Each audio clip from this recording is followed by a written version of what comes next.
Dear students, in this video we'll be discussing about non-tariff barriers in international trade.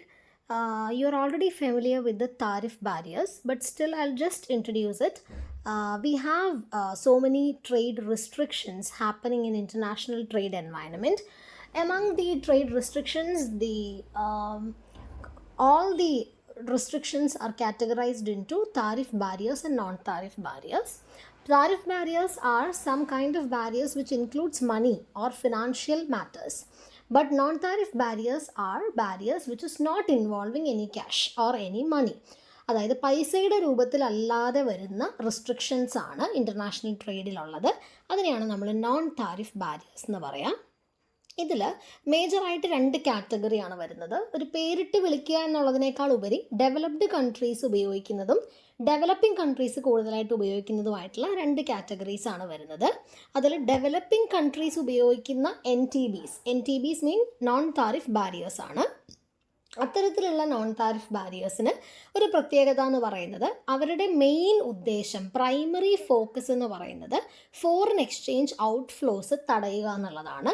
നേരെ മറിച്ച് developed ആയിട്ടുള്ള കൺട്രീസിലാണെങ്കിൽ അവരെ സംബന്ധിച്ചിടത്തോളം they are not that much concerned about the foreign exchange outflow. കാരണം അവർക്ക് already നല്ല ക്യാഷ് ഇൻഫ്ലോ വരുന്നുണ്ട്. അപ്പം അതുകൊണ്ട് അവർ ഔട്ട്ഫ്ലോസിനെ പറ്റി അത്ര ടെൻസ്ഡ് അല്ല. But still they are focused and concerned about their domestic industries. So രണ്ടുപേരുടെയും പ്രൈമറി ഫോക്കസിൽ വ്യത്യാസമുണ്ട്. ആ ഒരു രണ്ട് കാറ്റഗറീസ് ആയിട്ടാണ് വരുന്നത്. നമ്മൾ ഇനി പഠിക്കാൻ പോകുന്ന ഒരു ലിസ്റ്റ് ഓഫ് ബാരിയേഴ്സിനെ നമുക്ക് ഈ കാറ്റഗറീസിലായിട്ട് ഡിവൈഡ് ചെയ്യാനായിട്ട് സാധിക്കും. സോ അതിലേക്ക് പോകുന്നതിന് മുൻപ്, before discussing the different types of N T Bs, you have to be familiarised with the term hard core N T Bs. പേര് പറയുന്നത് പോലെ തന്നെ ചില ഇപ്പം നമ്മളൊരു 10 നോൺ താരിഫ് ബാരിയേഴ്സ് എടുത്താൽ അതിൽ എല്ലാം ഒരേ ഇമ്പാക്റ്റ് ഉള്ളതായിരിക്കില്ല. ചില നോൺ താരിഫ് ബാരിയേഴ്സിന് ഇമ്പാക്റ്റ് കുറവായിരിക്കും. ഇൻ്റർനാഷണൽ ട്രേഡിൽ അതുണ്ടാക്കുന്ന ഇൻഫ്ലുവൻസ് കുറവായിരിക്കും. പക്ഷെ ചിലത് വളരെ സ്ട്രോങ് ആൻഡ് റിസ്ട്രിക്റ്റീവ് ആയിട്ടുള്ള ഇഫക്റ്റ് കൊണ്ടുവരുന്ന, ഭയങ്കര ബുദ്ധിമുട്ടിക്കുന്ന, ഇൻ്റർനാഷണൽ ട്രേഡിനെ ഭയങ്കര സ്ട്രോങ് ആയിട്ട് ഇഫക്റ്റ് ചെയ്യുന്ന ബാരിയേഴ്സ് ഉണ്ട്. അങ്ങനത്തെ വെരി സിഗ്നിഫിക്കൻറ്റ് ആൻഡ് റിസ്ട്രിക്റ്റീവ് ഇഫക്റ്റ് ഉള്ള ബാരിയേഴ്സിനെയാണ് നമ്മൾ hard core non tariff barriers എന്ന് പറയുന്നത്. അതിൻ്റെ കുറച്ച് എക്സാമ്പിൾസ് ആണ് നിങ്ങൾക്ക് സ്ക്രീനിൽ കാണാൻ സാധിക്കുന്നത്. Anyways all these types will be discussed in this video. Among all the N T Bs നമ്മൾ മെയിനായിട്ട് വരുന്ന 6 കാറ്റഗറീസ് ആണ് ഈ വീഡിയോയിൽ ഡിസ്കസ് ചെയ്യുന്നത്. അതിൽ ഫസ്റ്റത്തെ കാറ്റഗറിയാണ് quotas. Quotas means restrictions on quantity എന്നാണ് അർത്ഥം. This barrier doesn't say that no import or no export. They say import is okay, export is okay, but only up to a certain limit. ആ അളവിനപ്പുറത്തേക്ക് വന്നു കഴിഞ്ഞാൽ പല കോൺസിക്വൻസസും വരും. So ഈ കോട്ടാസിൻ്റെ കീഴിൽ ഒത്തിരി ഡിഫറെൻറ്റ് സ്വഭാവമുള്ള കോട്ടാസ് ഉണ്ട്. അതിൽ മെയിനായിട്ട് വരുന്നതാണ് ഇമ്പോർട്ട് കോട്ടായും എക്സ്പോർട്ട് കോട്ടായും. ഇമ്പോർട്ട് കോട്ട എന്ന് പറഞ്ഞാൽ നമുക്കറിയാം, ഒരു കൺട്രിയെ സംബന്ധിച്ചിടത്തോളം ഇമ്പോർട്ട് കൂടുക എന്ന് പറയുന്നത് it's not favourable for the trade position, അല്ലെ ട്രേഡ് ബാലൻസിന് അത് ഫേവറബിൾ അല്ല. കാരണം ഇമ്പോർട്ട് കൂടുമ്പോൾ നമ്മുടെ ഫോറിൻ വെൽത്ത് ആണെങ്കിൽ നമ്മുടെ ഇൻകം ആണ് പുറത്തേക്ക് പോകുന്നത്, നമ്മുടെ വെൽത്ത് ആണ് പുറത്തേക്ക് പോകുന്നത്. സോ അതുകൊണ്ട് തന്നെ ഒരു പരിധി വിട്ടാൽ ഒരു എമൗണ്ട് വരെ ഓക്കെയാണ്, ആ ക്വാണ്ടിറ്റിക്ക് അപ്പുറത്തേക്ക്, ഫോർ എക്സാമ്പിൾ 100 kg വരെ ഇമ്പോർട്ട് ചെയ്തോളൂ, അല്ലെങ്കിൽ 100 ടൺ വരെ ഇമ്പോർട്ട് ചെയ്തോളൂ. പക്ഷെ അതിൻ്റെ അപ്പുറത്തേക്ക് ഇമ്പോർട്ട് ചെയ്താൽ വേറെയും റെസ്ട്രിക്ഷൻസ് അവർ ഫേസ് ചെയ്യേണ്ടതായിട്ട് വരും. ഫോർ എക്സാമ്പിൾ 100 kg കൂടുതൽ അല്ലെങ്കിൽ 100 ടണ്ണിൽ കൂടുതൽ ഇമ്പോർട്ട് ചെയ്ത് കഴിഞ്ഞാൽ ഒന്നെങ്കിൽ ഇമ്പോർട്ട് ചെയ്യാൻ പറ്റില്ല, അല്ലെങ്കിൽ ഇമ്പോർട്ട് ചെയ്യണമെങ്കിൽ ഹൈ എമൗണ്ട് ഓഫ് ഡ്യൂട്ടി അടക്കേണ്ടതായിട്ട് വരും. അപ്പം അങ്ങനെയാണ് ഇമ്പോർട്ട് കോട്ടാസ് വരുന്നത്. നേരെ തിരിച്ച് എക്സ്പോർട്ട് കോട്ട ഒന്ന് ആലോചിച്ച് നോക്കൂ. നമ്മൾ ട്രേഡ് ബാലൻസിൻ്റെ സ്ഥാനത്ത് നിന്ന്, അല്ലെങ്കിൽ ആ ഒരു കോൺസെപ്റ്റിൽ ചിന്തിക്കുമ്പോൾ we learn that export increase ചെയ്യുന്നത് എപ്പോഴും ഒരു കൺട്രിക്ക് നല്ലതാണ്. പക്ഷെ അവിടെ ഒരു കാര്യമുണ്ട്, നമ്മുടെ കൺട്രിയിലുള്ള കൺസ്യൂമേഴ്സിന്, നമ്മുടെ കൺട്രിയിലെ ഡൊമസ്റ്റിക് പ്രൊഡ്യൂസേഴ്സിനെ പറ്റി മാത്രം കൺസേൺഡ് ആയ പോരല്ലോ ഗവൺമെൻറ് ഷുഡ് എൻഷുർ ദാറ്റ് നമ്മുടെ കൺസ്യൂമേഴ്സിന് ആവശ്യമുള്ള, ഉപയോഗിക്കാൻ ആവശ്യമുള്ള ഗുഡ്സ് ഇവിടെ കിട്ടുന്നുണ്ട് എന്ന് ഉറപ്പുവരുത്തണം. അപ്പോൾ ഇവിടെയുള്ള ആൾക്കാർക്ക് കിട്ടാതെ, കൊടുക്കാതെ പുറത്തുള്ള രാജ്യത്തെ ആൾക്കാരിലേക്ക് ബിസിനസ്സുകാർ കൊടുത്ത് പൈസ ഉണ്ടാക്കുന്നതല്ല ഗവൺമെൻറ് സപ്പോർട്ട് ചെയ്യേണ്ടത്. Government will definitely have to concern about the domestic consumers also. അപ്പം അങ്ങനെ വരുമ്പോൾ ഗവൺമെൻറ്റിന് തോന്നുകയാണ് വളരെ എക്സസീവ് ആയിട്ടുള്ള എക്സ്പോർട്ട് ഈ കൺട്രിയിൽ നിന്ന് നടക്കുന്നുണ്ടെന്ന് തോന്നിയാൽ അവിടെയും ഈ കോട്ട ഏർപ്പെടുത്തും. അതായത് ഇത്ര ലിമിറ്റിന് ശേഷം ഇത്ര ക്വാണ്ടിറ്റിക്ക് അപ്പുറത്തേക്ക് എക്സ്പോർട്ട് ചെയ്യാൻ പാടില്ല. എക്സ്പോർട്ട് ചെയ്ത് കഴിഞ്ഞാൽ ഇപ്പോൾ ചില കേസിൽ ഒരു കംപ്ലീറ്റ് നോ ആയിരിക്കും, എക്സ്പോർട്ട് ചെയ്യാൻ പാടില്ല എന്നുള്ളതായിരിക്കും. ചില കേസുകളിൽ എക്സ്പോർട്ട് ചെയ്യുവാണെങ്കിൽ തന്നെ ആഫ്റ്റർ സർട്ടൻ ക്വാണ്ടിറ്റി ഭയങ്കര വലിയ ഡ്യൂട്ടി എമൗണ്ട് അടയ്ക്കേണ്ടി വരും, ടാക്സ് അടയ്ക്കേണ്ടതായിട്ട് വരും. അതിനെയാണ് നമ്മൾ എക്സ്പോർട്ട് കോട്ട എന്ന് പറയുന്നത്. ഇനി ഇത് കൂടാതെ കുറച്ച് ടൈപ്സ് ഓഫ് കോട്ടാസ് ഉണ്ട്. അതിൽ ഫസ്റ്റ് വൺ താരിഫ് കോട്ടയാണ്. ഞാൻ നേരത്തെ പറഞ്ഞ പോലെ it is a combination. Tariff എന്ന് പറയുന്ന വാക്ക് ഇവിടെ വരേണ്ട കാര്യമില്ലല്ലേ, because we are learning about non tariff barriers. അപ്പം ഇവിടെ ഒരു സർട്ടൻ ലിമിറ്റ് വരെ ഒരു specified volume of commodity duty free ആയിട്ട് അല്ലെങ്കിൽ വളരെ ചെറിയ ഡ്യൂട്ടി അടച്ചുകൊണ്ട് ഇമ്പോർട്ട് ചെയ്യാം, ഓക്കെ ആണ്, നോ പ്രോബ്ലം. പക്ഷെ ആഫ്റ്റർ ദറ്റ് സ്പെസിഫൈഡ് വോളിയം വളരെ ഹയർ റേറ്റിലുള്ള ഡ്യൂട്ടീസ് അടയ്ക്കേണ്ടി വരും. അപ്പോൾ അവിടെ താരിഫും കൂടെ ക്ലബ് ചെയ്തുകൊണ്ടുള്ള ഒരു കോട്ടയാണ് താരിഫ് കോട്ട എന്ന് പറയുന്നത്. ഇനി യൂണിലാറ്ററൽ ആൻഡ് ബൈലാറ്ററൽ ആണ് അടുത്ത രണ്ട് കാറ്റഗറി വരുന്നത്. അവിടെ യൂണിലാറ്ററൽ എന്ന് പറയുന്നത് ഇതിനകത്ത് ഒരു കൺട്രി യൂണിലാറ്ററലി ഫിക്സ് ചെയ്യാണ് a ceiling on the quantity of a particular commodity import. ഒരു പെർട്ടിക്കുലർ ഗുഡ്സിൻ്റെ ഇമ്പോർട്ട് ഇത്ര ക്വാണ്ടിറ്റി വരെ മതി, അതിൻ്റെ അപ്പുറത്തേക്ക് ഇങ്ങോട്ട് ഇറക്കാൻ പറ്റില്ല എന്ന് അതായത് അങ്ങോട്ടും ഇങ്ങോട്ടും ഇല്ല. നമ്മളിവിടെ നിന്ന് അങ്ങോട്ട് പറയും ഇത്രയും ഇമ്പോർട്ട് ചെയ്യാൻ പാടുള്ളൂ, അപ്പോൾ അത്രയും ഇമ്പോർട്ട് ചെയ്യാൻ പറ്റുള്ളൂ. അതിനെയാണ് യൂണിലാറ്ററൽ. അവിടെ നിന്ന് ഇങ്ങോട്ട് അവർക്ക് പറയാനുള്ളതോ അവരുടെ എത്ര ഇമ്പോർട്ട് ചെയ്യണം എന്നാണ് അവർ ഉദ്ദേശിക്കുന്നതെന്നൊന്നും നമുക്ക് കേൾക്കേണ്ട ആവശ്യമില്ല. നമ്മൾ ഇത്രേ അലൗ ചെയ്യുള്ളൂ, അതേ ഇവിടെ പറ്റുള്ളൂ. ദാറ്റ് ഇസ് യൂണിലാറ്ററൽ കോട്ട. പക്ഷേ ബൈലാറ്ററൽ കോട്ടയിൽ അങ്ങനെയല്ല. രണ്ട് കൺട്രിക്കും ഇമ്പോർട്ട് ഇറക്കുമതി ചെയ്യുന്ന നമ്മൾക്കും അവിടെ നിന്ന് തരുന്ന സപ്ലയർ രണ്ട് കൺട്രീസും അങ്ങോട്ടും ഇങ്ങോട്ടും നെഗോഷിയേറ്റ് ചെയ്തിട്ടാണ് ആ എമൗണ്ട് അല്ലെങ്കിൽ ക്വാണ്ടിറ്റി തീരുമാനിക്കുന്നത്. അതിനെയാണ് ബൈലാറ്ററൽ കോട്ട എന്ന് പറയുന്നത്. ആൻഡ് ഫൈനലി മിക്സിംഗ് കോട്ട എന്ന് പറയും.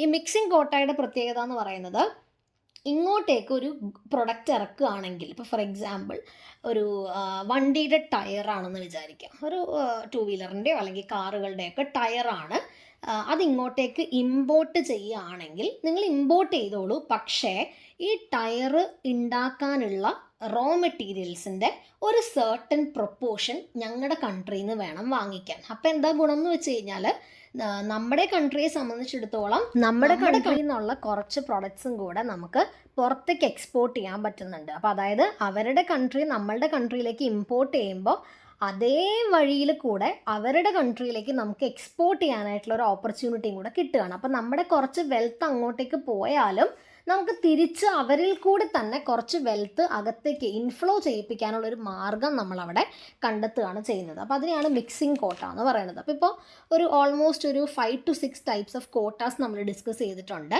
അപ്പോൾ അതാണ് first category, quotas, restrictions applied upon quantities. ഇനി നമ്മൾ പറയുന്നത് ലൈസൻസുകളെ പറ്റിയിട്ടാണ്. ഇപ്പോൾ ലൈസൻസ് എന്ന് പറയുമ്പോൾ വേറെ ഒന്നുമില്ല, it's a legal formality, a legal procedure to obtain licence. അതായത് ഇമ്പോർട്ട് ചെയ്യണം എന്നുണ്ടെങ്കിൽ ഇവിടെ നിന്ന് ലൈസൻസ് കിട്ടണം. അപ്പോൾ അതിന് കുറേ റൂൾസ് ആൻഡ് റെഗുലേഷൻസ് ഉണ്ട്, പല ക്രൈറ്റീരിയാസ് ഫുൾഫിൽ ചെയ്യേണ്ടതായിട്ടുണ്ട്, ഒത്തിരി ഡോക്യുമെൻറ്റേഷൻ പ്രൊസീജിയറുകളൊക്കെ ചെയ്താൽ മാത്രമേ ഇങ്ങോട്ട് ആ ലൈസൻസ് കിട്ടുകയുള്ളൂ. ലൈസൻസ് ഉള്ള ആൾക്കാർക്ക് മാത്രമേ ഇങ്ങോട്ടേക്ക് ഇമ്പോർട്ട് ചെയ്യാൻ പറ്റുള്ളൂ എന്നുള്ളതാണ്. അപ്പോൾ സംടൈംസ് ഈ ലൈസൻസ് എടുക്കാനായിട്ട് ഈ ഫോർമാലിറ്റീസ് മാത്രം ചെയ്താൽ പോരാ, ലൈസൻസ് എടുക്കാനായിട്ടുള്ള ഫീസും കൂടെ ഇമ്പോർട്ട് ചെയ്യുന്ന കൺട്രി സപ്ലൈ ചെയ്യുന്ന കൺട്രി ചെയ്യേണ്ടതായിട്ട് വരും, ഫീസും കൂടെ അടയ്ക്കേണ്ടതായിട്ട് വരും. ഇതേപോലെ തന്നെ നേരെ തിരിച്ച് എക്സ്പോർട്ടിങ്ങിനും ലൈസൻസുകൾ ഏർപ്പെടുത്താറുണ്ട് to control the export and import of countries. ഇനി അതേപോലെ വോളണ്ടറി എക്സ്പോർട്ട് റിസ്ട്രിക്ഷൻ എന്ന് പറയുന്ന അല്ലെങ്കിൽ റിസ്ട്രെയിൻ എന്ന് പറയുന്ന ഒരു type of non tariff barrier ഉണ്ട്. That is VER. അപ്പോൾ ഇവിടെ ചെയ്യുന്ന എന്താണെന്ന് വെച്ചാൽ രണ്ട് കൺട്രീസ്, ഇമ്പോർട്ട് ചെയ്യുന്ന കൺട്രിയും എക്സ്പോർട്ട് ചെയ്യുന്ന കൺട്രിയും വോളണ്ടറി ആയിട്ട് ഒരു റിക്വസ്റ്റിൻ്റെ പുറത്ത്, അതായത് എക്സാമ്പിൾ ഞാൻ പറയാം, 1981 ജാപ്പനീസ് ഓട്ടോമൊബൈൽ എക്സ്പോർട്ടേഴ്സിനോട് US ഗവൺമെൻറ് റിക്വസ്റ്റ് ചെയ്യുകയാണ് ഇനി ഇങ്ങോട്ടേക്ക് അധികം എക്സ്പോർട്ട് ചെയ്യരുത്. അത് US-ലുള്ള ഓട്ടോമൊബൈൽ ഇൻഡസ്ട്രീസിനെ പ്രൊട്ടക്റ്റ് ചെയ്യാനും US-ൽ നിന്നുള്ള വെൽത്ത് ഒത്തിരി ഫോറിൻ ഔട്ട്ഫ്ലോസ് പ്രിവെൻറ്റ് ചെയ്യാനും കൂടെ വേണ്ടിയിട്ട് US ഗവൺമെൻറ് സ്വമേധയാ വോളണ്ടറി ആയിട്ട് അവർ മുന്നിട്ടിറങ്ങി അവർ ജാപ്പനീസ് ഗവൺമെൻറ്റിനോട് റിക്വസ്റ്റ് ചെയ്തിട്ടാണ് റീറ്റെയിൻ കൊടുക്കുന്നത്. അപ്പോൾ അതവിടെ ഒരു അവിടുന്ന് എക്സ്പോർട്ട് ചെയ്ത് വിടുന്നത് കൊണ്ട് മറ്റെന്തെങ്കിലും ബുദ്ധിമുട്ടുണ്ടായിട്ടല്ല, അല്ലെങ്കിൽ ലീഗൽ ഇഷ്യൂസോ സേഫ്റ്റി കൺസേൺസോ ഒന്നും കൊണ്ടല്ല. നമ്മളുടെ പ്രൊട്ടക്ഷന് വേണ്ടിയിട്ട് നമ്മുടെ ഗവൺമെൻറ് റിക്വസ്റ്റ് ചെയ്യുകയാണ് ചെയ്യുന്നത്. അപ്പോൾ അത്തരത്തിലുള്ള ഒരു കൈൻഡ് ഓഫ് നോൺ താരിഫ് ബാരിയറാണ് ഈ വോളണ്ടറി എക്സ്പോർട്ട് റിസ്ട്രെയിൻസ് എന്ന് പറയുന്നത്. സോ അത് രണ്ടാമത്തെയും മൂന്നാമത്തെയും കാറ്റഗറിയാണ് ഇപ്പോൾ നമ്മൾ പറഞ്ഞത്, ലൈസൻസിങ്ങും VER, voluntary export restraint. Next one is administrative measures. Administrative measures എന്ന് പറയുന്നത് it's kind of control measures adopted by the government. ശരിക്കും പറഞ്ഞാൽ നമ്മൾ തൊട്ട് മുൻപ് പറഞ്ഞ ലൈസൻസിങ്ങും അതേപോലെ VERഉം ഒക്കെ ഈ ഒരു അഡ്മിനിസ്ട്രേറ്റീവ് മെഷറിൻ്റെ ഭാഗം തന്നെയാണ്. ഗവൺമെൻറ് അവരുടെ കൺട്രിയുടെ ഡൊമസ്റ്റിക് ഇൻഡസ്ട്രീസിനെ പ്രൊട്ടക്റ്റ് ചെയ്യാനും അതേപോലെ തന്നെ ഫോറിൻ ഔട്ട്ഫ്ലോസ് പ്രിവെൻറ്റ് ചെയ്യാനും വേണ്ടി ഗവൺമെൻറ് കൊണ്ടുവരുന്ന ചില കൺട്രോൾ മെഷേഴ്സാണ് ഇനി നമ്മൾ ഡിസ്കസ് ചെയ്യുന്നത്. അതിൽ കുറച്ചധികം കൺട്രോൾ മെഷേഴ്സ് ഉണ്ട്. ഈവൻ സ്ക്രീനിൽ ഇല്ലാത്ത കുറച്ച് കൺട്രോൾ മെഷേഴ്സും കൂടെ ഞാൻ ഡിസ്കസ് ചെയ്യാനായിട്ട് ആഗ്രഹിക്കുന്നുണ്ട്. അതിൽ first one is temporary restrictions. Temporary restrictions എന്ന് പറയുന്ന പേര് പറയുന്ന പോലെ തന്നെ ഇമ്പോർട്ടിനെതിരെ ടെമ്പററി ആയിട്ട് റിസ്ട്രിക്ഷൻസ് വെക്കുന്നു എന്നുള്ളതാണ്. അത് പല റീസൺസ് കൊണ്ടാവാം. ഇപ്പോൾ തൽക്കാലം ഇപ്പോൾ ഒരു ട്രേഡ് ഡെഫിസിറ്റ് ഭയങ്കര കൂടുതലായിട്ട് വന്നു. അപ്പോൾ ട്രേഡ് BOP പൊസിഷനെ വളരെ മോശമായിട്ട് ബാധിച്ചതുകൊണ്ട് കുറച്ച് നാളത്തേക്കൊന്ന് നിർത്തിവെക്കാം. അത് കഴിഞ്ഞ് BOP പൊസിഷൻ ഒന്ന് ബെറ്റർ ആയി കഴിയുമ്പോൾ we will restart the import. അപ്പോൾ അങ്ങനെ താൽക്കാലികമായിട്ട് ഇമ്പോർട്ട് റിസ്ട്രെയിൻ ചെയ്യുന്നതിനെയാണ് ടെമ്പററി റെസ്ട്രിക്ഷൻസ് എന്ന് പറയുന്നത്. അതുകൂടാതെ മറ്റൊരു ടൈപ്പാണ് ഹെൽത്ത് സ്റ്റാൻഡേർഡ്. അതായത് ഇമ്പോർട്ട് ചെയ്യുന്ന കൺട്രി എക്സ്പോർട്ട് ചെയ്യുന്ന കൺട്രിയോട് ആവശ്യപ്പെടും ഇത്തരം സ്റ്റാൻഡേർഡ്സ്, പ്രൊഡക്റ്റിൻ്റെ സ്റ്റാൻഡേർഡ്സ്, അതിൻ്റെ ക്രൈറ്റീരിയാസ് ഇത്രയും ക്വാളിറ്റി ആവാം, അതിൻ്റെ ചിലപ്പോൾ ഒരു ഉള്ളിലേക്ക് എടുക്കുന്നൊരു ഭക്ഷണ സാധനമോ അല്ലെങ്കിൽ ഒരു മെഡിസിനൊക്കെ ആണെങ്കിൽ അതിൻ്റെ ഇൻഗ്രീഡിയൻസ് ആവാം, ഇൻഗ്രീഡിയൻസ് ഇട്ടിട്ടുണ്ടെങ്കിൽ ഞങ്ങൾ ആ പ്രൊഡക്റ്റ് വാങ്ങില്ല, ഇത് കാരണം എൻ്റെ കൺട്രിയിൽ അത് ബാൻഡാണ്. ഇനി ഈ ഒരു ലെവലിൽ അതിൻ്റെ ക്വാളിറ്റി പാസ്സായാൽ മാത്രമേ ഞങ്ങളത് ഇമ്പോർട്ട് ചെയ്യാനായിട്ട് സമ്മതിക്കുകയുള്ളൂ. അപ്പോൾ അത്തരത്തിൽ ഹെൽത്ത് സ്റ്റാൻഡേർഡുകൾ മീറ്റ് ചെയ്താൽ മാത്രമേ പ്രൊഡക്റ്റ് ഇങ്ങോട്ടേക്ക് ഇമ്പോർട്ട് ചെയ്യാൻ പറ്റുള്ളൂ എന്ന് നമ്മൾ ആവശ്യപ്പെടും. അതേപോലെ ഫോർ എക്സാമ്പിൾ പറയുകയാണെങ്കിൽ ഇപ്പോൾ യൂറോപ്പിലേക്കൊക്കെ അല്ലെങ്കിൽ പുറത്തേക്കുള്ള കൺട്രീസിലേക്കൊക്കെ നമ്മുടെ ഇവിടുന്ന് മാമ്പഴം എക്സ്പോർട്ട് ചെയ്യാറുണ്ട്. പക്ഷേ എല്ലാ കൺട്രീസിലേക്കും ഇവിടെ നിന്ന് എളുപ്പത്തിൽ മാംഗോ എക്സ്പോർട്ട് ചെയ്യാൻ പറ്റില്ല. കാരണം പല കൺട്രീസിലും അതിന് ക്വാളിറ്റി ചെക്കിങ്ങും ഈ ഹെൽത്ത് സ്റ്റാൻഡേർഡ്സും ഒക്കെ ഭയങ്കര ഭീകരമായിട്ടുള്ള ക്രൈറ്റീരിയാസ് ഉണ്ട്. അപ്പോൾ അതൊക്കെ ഫുൾഫിൽ ചെയ്തെങ്കിൽ മാത്രമേ എല്ലാ കൺട്രീസിലേക്കും എളുപ്പത്തിന് നമുക്ക് ചെയ്യാൻ പറ്റുള്ളൂ. അപ്പോൾ ഈ health standard will be different in different countries. Country എയിൽ ഉള്ള ഹെൽത്ത് സ്റ്റാൻഡേർഡ്സ് ആയിരിക്കില്ല ചിലപ്പോൾ കൺട്രി ബിനകത്തുള്ള. സോ അത് ഓരോ കൺട്രിയിലേക്ക് എക്സ്പോർട്ട് ചെയ്യുമ്പോഴും ആ സ്റ്റാൻഡേർഡുകൾ മീറ്റ് ചെയ്യേണ്ടതായിട്ട് വരും. The next one is customs regulation. നമുക്കറിയാം ഈ കസ്റ്റംസിൽ നിന്ന് പ്രൊഡക്റ്റ് ക്ലിയർ ആയി കിട്ടണം, അതിനുള്ള ഡിപ്പാർട്ട്മെൻറ്റാണ് കസ്റ്റംസ് ഡിപ്പാർട്ട്മെൻറ്റ്. അപ്പോൾ അത് ക്ലിയർ ആയി കിട്ടണം എന്നുണ്ടെങ്കിൽ ചിലപ്പോൾ ഭയങ്കര പേപ്പർ വർക്കുകൾ ചെയ്യേണ്ടതായിട്ട് വരും.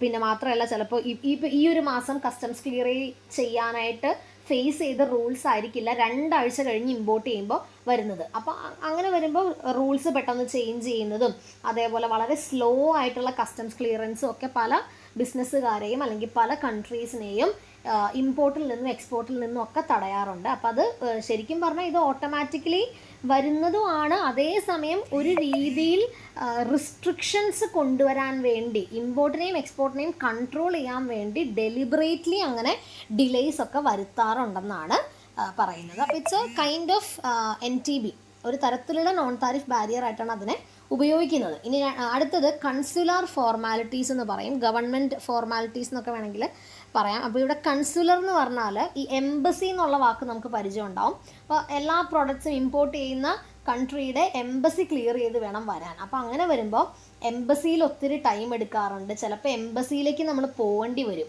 ആരെങ്കിലും എക്സ്പോർട്ടിങ് കൺട്രിയിൽ നിന്ന് ഒരാൾ എംബസിയിലേക്ക് ട്രാവൽ ചെയ്യേണ്ടി വരും. ഇപ്പോൾ ഇന്ത്യയിലെ എംബസി എവിടെയാണോ ഉള്ളത് ആ സ്റ്റേറ്റിലേക്ക് ട്രാവൽ ചെയ്ത് അതിനുവേണ്ടി മാത്രമായിട്ട് ട്രാവൽ ചെയ്ത് പോവുകയും അതിനുവേണ്ടി ഫീസ് അടയ്ക്കേണ്ടതായിട്ടൊക്കെ വരും. അപ്പോൾ എംബസി എന്നുള്ള ഫോർമാലിറ്റീസ് കവർ ചെയ്ത് കിട്ടാനായിട്ടുള്ള ബുദ്ധിമുട്ട് കൊണ്ടും പലവരും ഇമ്പോർട്ട് എക്സ്പോർട്ട്സ് വേണ്ടാന്ന് വെക്കാറുണ്ട്, കൺട്രോൾ ചെയ്യാറുണ്ട്. അപ്പോൾ അതും ഒരു കൈൻഡ് ഓഫ് റിസ്ട്രിക്ഷൻ ആയിട്ട് നമുക്ക് കൺസിഡർ ചെയ്യാം.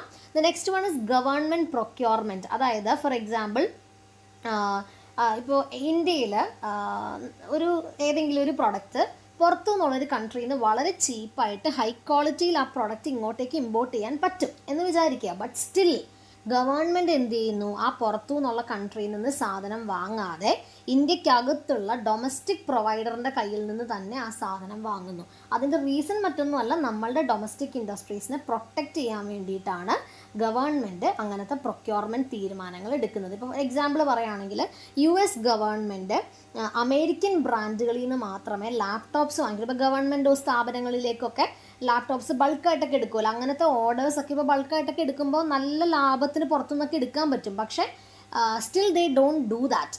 അവർ ഈ ലെനോവോ അല്ലെങ്കിൽ എയ്സർ പോലത്തെ ഫോറിൻ ലാപ്ടോപ്പ് കമ്പനീസിനെയൊക്കെ അവർ ബ്ലോക്ക് ചെയ്തത് ഇത്തരത്തിലുള്ള മാർഗ്ഗത്തിൽ. അപ്പോൾ ആ കമ്പനീസിനെ ബ്ലോക്ക് ചെയ്യാൻ വേണ്ടിയിട്ടാണ്, അത്തരത്തിലുള്ള ഫോറിൻ പ്രൊഡക്ട്സ് ഇങ്ങോട്ടേക്ക് വരുത്തണ്ട, അവർക്ക് നമ്മുടെ ഇൻകം പുറത്തേക്ക് കൊടുക്കണ്ട എന്നുള്ള തീരുമാനത്തിലാണ് US ഗവൺമെൻറ് എന്ത് ചെയ്തത്, അമേരിക്കൻ ബ്രാൻഡുകളിൽ നിന്ന് മാത്രം ലാപ്ടോപ്സ് വാങ്ങുന്നത്. അപ്പോൾ it's A kind of restriction. അപ്പോൾ അതിനെയാണ് ഗവൺമെൻറ് പ്രൊക്യൂർ ചെയ്യുന്നത്, ഡൊമസ്റ്റിക് ആൾക്കാരുടെ അടുത്ത് നിന്ന് മാത്രമേ പ്രൊക്യൂർ ചെയ്യുള്ളൂ.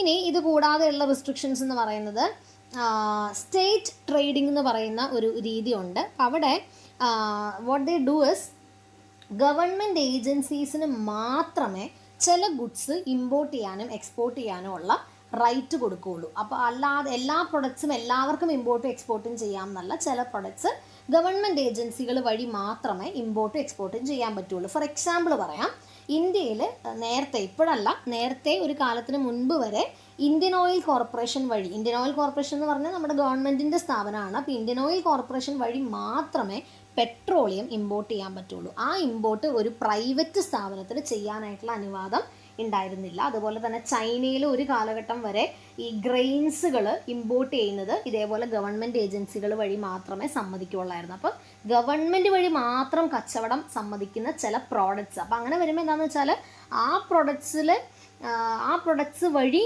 നമ്മുടെ ഇവിടുത്തെ ഡൊമസ്റ്റിക് പ്രൊഡ്യൂസേഴ്സിന് ഒരു ബുദ്ധിമുട്ടുണ്ടാവില്ല, നമ്മുടെ വെൽത്ത് ഒരുപാട് പുറത്തേക്ക് പോവുകയും ചെയ്യില്ല.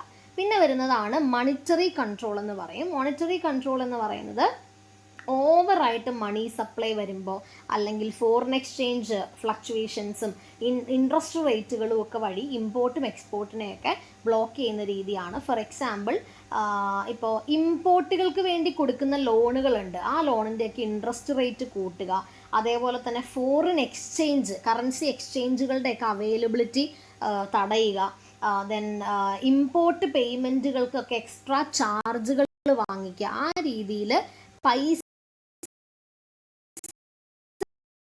വഴി മോണിറ്ററി ആയിട്ടുള്ള കൺട്രോൾസ് കൊണ്ടുവരുന്നു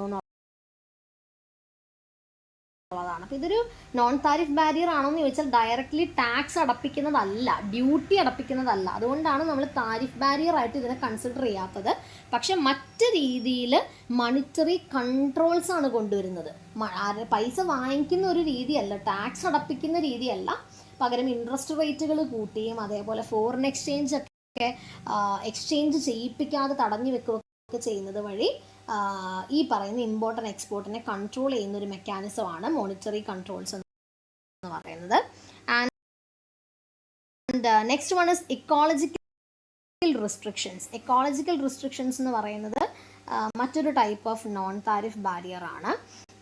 ഇവിടെ വരുന്നത് എന്താണെന്ന് വെച്ചാൽ, ഫോർ എക്സാമ്പിളായിട്ട് പറയുകയാണെങ്കിൽ നോൺ താരിഫ് ബാരിയറിനകത്ത് US they have banned shrimps caught using nets that harm the sea turtles. അതായത് കടലിലുള്ള ടേർട്ടിൽസിനെ ഹാം ചെയ്യുന്ന ചില നെറ്റുകൾ ഉപയോഗിച്ച് ഈ ഷ്രിമ്പ്, വലിയ ചെമ്മീൻ പോലത്തെ സാധനത്തിനെ പിടിക്കുന്നു. അത് US ബാൻ ചെയ്തു. അതെന്തിനു വേണ്ടെന്ന് വെച്ചാൽ US-ൻ്റെ ഇക്കോളജിക്കൽ സിസ്റ്റത്തിനെ അത് ബുദ്ധിമുട്ടിക്കുന്നുണ്ട്. അപ്പോൾ അവിടെ നിന്ന് ആലോചിച്ച് നോക്കിയേ, ഡൊമസ്റ്റിക് പ്രൊഡ്യൂസേഴ്സിനെ സപ്പോർട്ട് ചെയ്യാനോ ഡൊമസ്റ്റിക് കൺസ്യൂമേഴ്സിനെ സപ്പോർട്ട് ചെയ്യാനോ അല്ലെങ്കിൽ ഫോറിൻ വെൽത്തിനെ മാത്രം നോക്കിയിട്ടല്ല, എൻവയൺമെൻറ്റിനെ, നമ്മുടെ ബയോഡൈവേഴ്സിറ്റീനെയും കൂടെ പ്രൊട്ടക്റ്റ് ചെയ്യാനുള്ള രീതിയിൽ sometimes non tariff barriers works. അതൊരു എക്സാമ്പിളായിട്ട് നമുക്ക് പറയാൻ പറ്റുന്നൊരു കാര്യമാണ് ഈ US-ൻ്റെ കാര്യം. അപ്പോൾ അങ്ങനെ വന്നപ്പോൾ ഇപ്പോൾ US അങ്ങനെ ബാൻ ചെയ്തപ്പോൾ എന്ത് പറ്റിയെന്ന് വെച്ചാൽ, ഇന്ത്യയിൽ നിന്നും മലേഷ്യയിൽ നിന്നും ഒക്കെയുള്ള ഷ്രിമ്പ് കയറ്റി അയച്ചുകൊണ്ടിരുന്ന എക്സ്പോർട്ടേഴ്സിനെ അത് ബാധിച്ചു. കാരണം അവർ ഈ പറയുന്ന സീ ടേർട്ടിൽസിനെ എഫക്റ്റ് ചെയ്യുന്ന നെറ്റ്സ് ഉപയോഗിച്ചിട്ടാണ് ഈ ഇന്ത്യൻ ആൻഡ് മലേഷ്യ എക്സ്പോർട്ടേഴ്സ് ഇതിനെ പിടിച്ചുകൊണ്ടിരുന്നത്. അപ്പോൾ അത് മൊത്തത്തിൽ എക്കോളജീനെ, ഇപ്പോൾ US മാത്രമല്ല മൊത്തത്തിൽ എൻറ്റയർ വേൾഡിൻ്റെ എക്കോളജിക്കൽ സിസ്റ്റത്തിനെ അത് മോശമായിട്ട് ബാധിച്ചിരുന്നു എന്നുള്ളതാണ്. അപ്പോൾ അതിന് എതിരെയായിട്ട് അവർ അത്തരത്തിലുള്ള ബാനുകൾ കൊണ്ടുവന്നു എന്നുള്ള. അപ്പോൾ അതേപോലെ എൻവയൺമെൻറ്റിനെ ഹാം ചെയ്യുന്ന പല കാര്യങ്ങളെയും പല കൺട്രീസിനെയും ഗവൺമെൻറ് റെസ്ട്രിക്റ്റ് ചെയ്യാറുണ്ട്. പിന്നെ ഉള്ളത് ഫോറിൻ എക്സ്ചേഞ്ച് റെഗുലേഷൻസ് ആണ്. നേരത്തെ പറഞ്ഞതുപോലെ ഫോറിൻ എക്സ്ചേഞ്ചുകൾ റെഗുലേറ്റ് ചെയ്യുന്നത് വഴി, കറൻസി കൺവേർട്ടബിലിറ്റീനെ റിസ്ട്രിക്റ്റ് ചെയ്യുന്നത് വഴിയും ഇമ്പോർട്ട് എക്സ്പോർട്ടിനെ പ്രൊമോട്ട് ചെയ്യാവുന്ന ഒരു രീതി ഈ പറയുന്ന അഡ്മിനിസ്ട്രേറ്റീവ് മെക്കാനിസത്തിനകത്ത് ഉപയോഗിക്കാറുള്ളതാണ്. അപ്പോൾ ഇത് ഒത്തിരി അഡ്മിനിസ്ട്രേറ്റീവ് മെക്കാനിസംസ് ആണ് ഇപ്പോൾ നമ്മൾ പഠിച്ചത്. ഇനി ഇത് കൂടാതെ 2 കാറ്റഗറിയും കൂടിയാണ് നമുക്ക് ഡിസ്കസ് ചെയ്യാനുള്ളത്. ഒന്ന് സബ്സിഡീസ് ആണ്. അതായത് ഡൊമസ്റ്റിക് പ്രൊഡ്യൂസേഴ്സിനെ ഫോറിൻ കോമ്പറ്റീറ്റേഴ്സിൻ്റെ അടുത്ത് നിന്ന് പ്രൊട്ടക്റ്റ് ചെയ്യാൻ വേണ്ടി ഗവൺമെൻറ് സബ്സിഡീസ് കൊടുക്കുന്നു. ഇപ്പോൾ ഗ്രാൻഡുകൾ, പൈസയുടെ രൂപത്തിൽ ഗ്രാൻഡുകൾ കൊടുക്കുന്നത് നമ്മുടെ ഡൊമസ്റ്റിക് പ്രൊഡ്യൂസേഴ്സിൻ്റെ ബിസിനസ്സിനെ പ്രൊമോട്ട് ചെയ്യാനും അവർക്കൊരു മോട്ടിവേഷനും വേണ്ടിയിട്ട് അവർക്ക് ഗ്രാൻഡുകൾ കൊടുക്കുന്നു. അതേപോലെ ലോവർ ഇൻട്രസ്റ്റ് റേറ്റുകളിൽ ലോണുകൾ കൊടുക്കുന്നു, ടാക്സിൽ ഇളവുകൾ കൊടുക്കുന്നു. അങ്ങനെ പല രീതിയിലും സബ്സിഡീസ് ചെയ്തുകൊണ്ട് ഡൊമസ്റ്റിക് പ്രൊഡ്യൂസേഴ്സിനെ മാക്സിമം പ്രൊമോട്ട് ചെയ്യുകയും പ്രൊട്ടക്റ്റ് ചെയ്യുകയും ചെയ്യുന്നു. അപ്പോൾ അവർ ബിസിനസ് നല്ലോണം ചെയ്യുകയാണെങ്കിൽ, അവർ പെർഫോമൻസ് നല്ലോണം ഇൻക്രീസ് ചെയ്യുകയാണെന്നുണ്ടെങ്കിൽ ഗവൺമെൻറ്റിന് പിന്നെ പുറത്തുനിന്ന് ഇമ്പോർട്ട് ചെയ്യേണ്ടി വരില്ല. നമ്മുടെ ആളുകൾക്ക് വേണ്ടുന്ന, കൺസ്യൂമേഴ്സിന് വേണ്ടുന്ന എല്ലാ സാധനങ്ങളും ഇവിടുത്തെ ഡൊമസ്റ്റിക് പ്രൊഡ്യൂസേഴ്സ് പ്രൊഡ്യൂസ് ചെയ്യുവാണെങ്കിൽ നമുക്ക് പിന്നെ ഇമ്പോർട്ടിൻ്റെ ആവശ്യമില്ല. അപ്പം അങ്ങനെ അവരെ പ്രൊമോട്ട് ചെയ്യാൻ മെത്തേഡാണ്, അല്ലെങ്കിൽ ഒരു last type of non tariff barrier ആണ് ലോക്കൽ കണ്ടന്റ് റിക്വയർമെന്റ് എന്ന് പറയുന്നത്. ഇതിന്റെ ഏകദേശം സിമിലർ ആയിട്ടുള്ള ഒരു കാര്യം നമ്മൾ മിക്സിംഗ് കോട്ടാസ് എന്ന് പറയുന്ന ടൈപ്പിനകത്ത് ഇവിടെ എക്സ്പോർട്ട് ചെയ്യുന്ന goods must contain A fixed percentage of domestically produced components. Export ചെയ്യുന്ന ഗുഡ്സിന്റെ 1%, അത് സർട്ടൻ പെർസെൻറ്റേജ് നമ്മളുടെ ഇവിടെ ഇമ്പോർട്ട് ചെയ്യുന്ന കൺട്രിയിൽ ഉണ്ടാക്കിയ റോ മെറ്റീരിയൽസോ കമ്പോണൻസോ ഉപയോഗിച്ചിട്ടായിരിക്കണം ചെയ്യേണ്ടത്. അപ്പോൾ അവിടുത്തെ ഗുണം എന്താണ്? നമ്മൾക്ക് ഇപ്പം ഇങ്ങോട്ടേക്ക് കുറച്ച് സാധനങ്ങൾ ഇമ്പോർട്ട് ചെയ്യുമ്പോൾ അവർ പ്രൊഡ്യൂസ് ചെയ്യാൻ ഉപയോഗിച്ച എന്തൊക്കെയോ ഐറ്റംസ് നമ്മളുടെ ഇവിടെ നിന്ന് അവർ എക്സ്പോർട്ട് ചെയ്ത് കൊണ്ടുപോകുന്നുണ്ട്. അപ്പോൾ ഒരേ സമയം നമുക്ക് ഇമ്പോർട്ട് ചെയ്ത് അവരുടെ പ്രൊഡക്റ്റ് കിട്ടുകയും ചെയ്യുന്നുണ്ട്. അതിൻ്റെ ഒരു ബാലൻസ് നശിഞ്ഞു പോവാതിരിക്കാൻ വേണ്ടി നമ്മൾ ഇവിടെ നിന്ന് കുറച്ച് സാധനങ്ങൾ അതേ വഴിക്ക് തന്നെ തിരിച്ച് എക്സ്പോർട്ട് ചെയ്യുന്നു. അതുവഴി നമ്മൾക്ക് കുറച്ച് സെയിൽസ് ഉണ്ടാവുന്നുണ്ട്, നമുക്ക് പ്രോഫിറ്റ് ഉണ്ടാവുന്നുണ്ട്, നമുക്ക് അതേപോലെ തന്നെ വെൽത്ത് ഇങ്ങോട്ടേക്ക് ഇൻഫ്ലോ വരുന്നുണ്ട്. അപ്പം നമ്മുടെ കുറച്ച് വെൽത്ത് അങ്ങോട്ടേക്ക് ഔട്ട്ഫ്ലോ ആയി പോയാലും നമുക്കത് ബാലൻസ് ചെയ്യാനായിട്ടുള്ള ഇൻഫ്ലോ വരുന്നുണ്ട്. അപ്പോൾ 2 കൂട്ടർക്കും അതിൻ്റേതായിട്ടുള്ള ബെനിഫിറ്റ്സ് ഉണ്ടാക്കാനായിട്ട് സാധിക്കുന്നു എന്നുള്ളതാണ്. അപ്പോൾ ഈ ലോക്കൽ കണ്ടന്റ് റിക്വയർമെൻറ്റ്സ് ചെയ്യുന്നത് വഴി നേരത്തെ പറഞ്ഞ ട്രേഡ് ബെനിഫിറ്റ് ഉണ്ടാവുന്നുണ്ട്, അതേസമയം എക്കണോമിക് ഡെവലപ്മെൻറ്റും കൂടെ അവിടെ സംഭവിക്കുന്നുണ്ട്. ആൻഡ് ഓൾസോ ജോബ് ക്രിയേഷനും അവിടെ സംഭവിക്കുന്നുണ്ട്. ഇപ്പം നേരത്തെ പറഞ്ഞ പോലെ ലോക്കൽ കോമ്പണൻസ് ഉപയോഗിക്കൽ മാത്രമല്ല, വേണമെന്നുണ്ടെങ്കിൽ അവർക്ക് അവരുടെ ഒരു സർട്ടൻ പെർസെൻറ്റേജ് ഓഫ് ഐറ്റംസ് നമ്മുടെ കൺട്രിയിൽ വന്ന് പ്രൊഡ്യൂസ് ചെയ്യാമെന്ന് പറയുന്നത്. ഇപ്പം നമ്മുടെ കൺട്രിയിൽ ഒരു ഫാക്ടറി ഇട്ടിട്ട് ഒരു 100 ടൺസ് ഓഫ് സാധനങ്ങൾ ഇമ്പോർട്ട് ചെയ്യാൻ ഉദ്ദേശിക്കുന്നുണ്ടെങ്കിൽ അതിനകത്ത് ഒരു 30 ടൺസ് സാധനങ്ങൾ ഞങ്ങളുടെ കൺട്രിയിൽ തന്നെ ഒരു ഫാക്ടറി സെറ്റപ്പ് ചെയ്തിട്ട് ഞങ്ങളുടെ കൺട്രിയിൽ പ്രൊഡ്യൂസ് ചെയ്യൂ. അപ്പോൾ എന്താ ഗുണം എന്ന് വെച്ചാൽ നമുക്കിവിടെ നമ്മുടെ കൺട്രിയിൽ ഒരു ബിസിനസ് വരികയും നമ്മുടെ കൺട്രിക്കകത്തുള്ള ആൾക്കാർക്ക് ജോലി കിട്ടുകയും അവർക്ക് അതുവഴി ഇൻകം കിട്ടുകയൊക്കെയാണ് ചെയ്യുന്നത്. അപ്പം നമ്മളുടെ റിസോഴ്സസിന് അവിടെ യൂട്ടിലൈസ് ചെയ്യുന്നുണ്ട്, അതിനുള്ള വരുമാനം നമ്മുടെ കൺട്രിക്ക് കിട്ടുന്നുണ്ട്. ഈ 2 രീതിയിലും ചെയ്യാറുണ്ട്. കോമ്പണൻസ്, റോ മെറ്റീരിയൽസ് അങ്ങോട്ടേക്ക് എക്സ്പോർട്ട് ചെയ്യുന്നത് വഴിയും ഇവിടെ വന്ന് ഡൊമസ്റ്റിക്കലി പ്രൊഡ്യൂസ് ചെയ്യുന്നത് വഴിയും ഈ ലോക്കൽ കണ്ടന്റ് റിക്വയർമെൻറ്റ്സ് നമുക്ക് മീറ്റ് ചെയ്യാനായിട്ട് പറ്റും. അതൊരു സർട്ടൻ പെർസെൻറ്റേജ് ആയിരിക്കും, കംപ്ലീറ്റ് ആയിട്ടെന്നുള്ളതോ അല്ലെങ്കിൽ ഒരു കൃത്യം 50% എന്നുള്ളതോ അല്ല. According to the situation the government will fix a certain percentage for the local content requirement. So these are the basic and commonly used non-tariff barriers. I'll just sum up. The first one was quotas. The second one was licensing, and later we have discussed voluntary export restraints, and later we have discussed lots of administrative measures taken by the government, and finally we have discussed subsidies as well as local content requirements. So hope it is clear. We have discussed almost all kinds of non-tariff barriers used in the international business or international trade. So thank you for listening.